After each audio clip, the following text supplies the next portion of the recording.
Ladies and gentlemen, Mr. Cropper here with some failed flyers.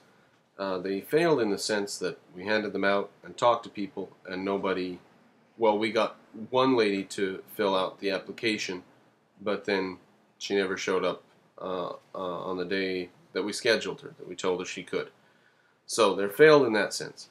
I'm going to read the three of them to you. I have to say I get a lot of advice from people about what to do now to get the school going. Struggling as we are, we just had our deadline about 10 days ago saying we're going to start school after that. You might not be able to get your kid in and end up with no students on our deadline. And what are we to do? And I've been offered advice ranging across the curriculum. So I just want to let you know how many things I've tried. $5 and $10 a day, $5 for a half day, tried that. $20 a day, tried that. $50 a day, tried that. $50 a day plus will waive all your fees. If you make less than $100,000 a year, your child can attend for free. We tried that. So the one thing we haven't tried is a non-flyer method, like newspaper or TV or radio. Haven't tried that because that's more expensive. I did do a newspaper ad back in St. George and never got a single phone call from that. So here are the flyers we've been handing out to people, and I had thought about different ways to go about, you know, maybe get a mailing list or something and mail to a bunch of people in the area. But I thought, come on, let's get real. If I want to talk to people and get their kid in my school, and we're only looking for 5 students or 2 to start off, it'll grow from there. I don't worry. I'm not worried.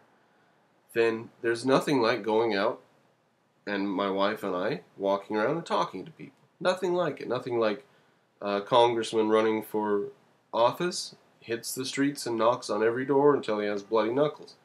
So I felt like anything short of simply going out in the neighborhood and talking to everybody, I thought anything short of that is just being lazy or procrastinating or something. So I think it's the most proactive way to do it. Don't put out ads or radio or put up a sign and wait. Go out and talk to everybody in the neighborhood. And we did that. Okay, here are the flyers. These are the last generation. So I did a couple of earlier generations, but these ones were my most aggressive, if you will. ADD, ADHD, dyslexia, autism. Does your child have a learning disability? Now those are all in big caps across the top, and then everything else is in smaller letters. Your child could have a chance to attend a special high-intensity curriculum with the one-on-one teaching methods best suited to special needs students. A pilot program is starting in your area for up to 30 students. This is a private, for-profit school with no connection to public school programs. Tuition is $50 a day. Fee and tuition waivers, grants, and financing are available to those who qualify. Improve your child's chance in life. Apply today. To apply, fill out the application on the reverse side of this flyer and mail or deliver it to. And then at the very bottom. This program is being operated by the owner-founder of Cropper Lyceum, a for-profit school formerly located in Delta, Utah. And then my name and address. Okay, so that one, ADD, ADHD, dyslexia, autism, is aimed at parents with kids with learning disabilities. We actually had every one of those except, well, the kid we had ADHD, not ADD. But we had kids with every one of those in our school in Utah, and we had a fine old time with them. In fact, I no longer believe in dyslexia or ADD, and the autism, I think, is highly, highly suspect. So especially in mild cases of autism.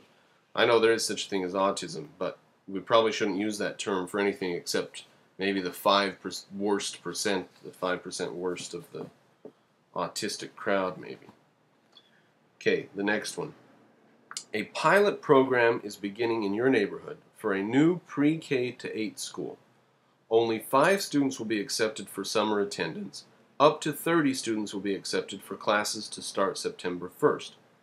To qualify for summer attendance, your child must either be above average in reading and/or math skills, or have a learning disability, such as ADD, ADHD, dyslexia, or mild autism. Tuition is $50 a day, and then there's a repeat of the other one.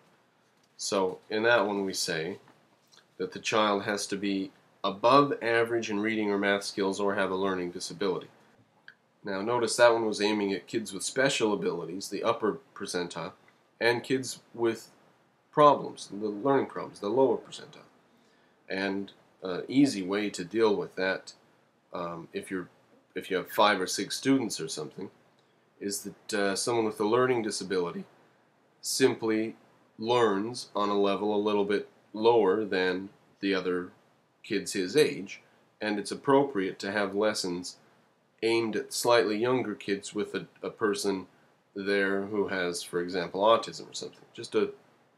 And it's not exactly perfect because kids with ADD and ADHD are more enthusiastic and want to learn more and faster, and they get bored more easily, so it's not exactly perfect. But generally, if you put really well-to-do kids with really slow kids, and the slow kids are a couple years older, you'll be able to handle the situation. It'll work for the kids.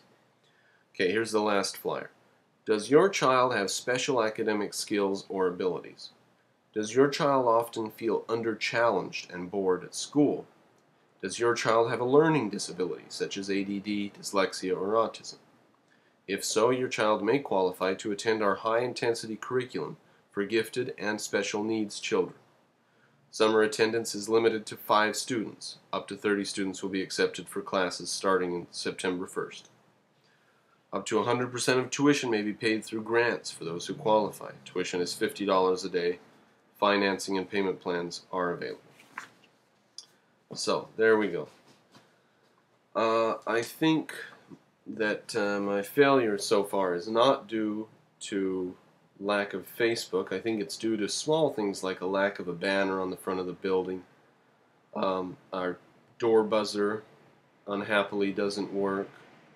The fact that they don't know me, and nobody trusts a white guy with a shaved head, and no tattoos, and I don't smoke, and I couldn't very well walk around drinking a glass of wine to put them all at ease. So, I don't know what I'll do next. Those are my failed flyers for now.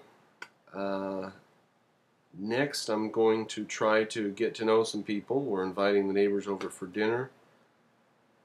I basically have until December, and at that point, I don't know what will happen. My roommate doesn't want to keep this apartment past December. He's going to move. And so if I don't have something going by December, I might have to retreat to Utah. We'll see.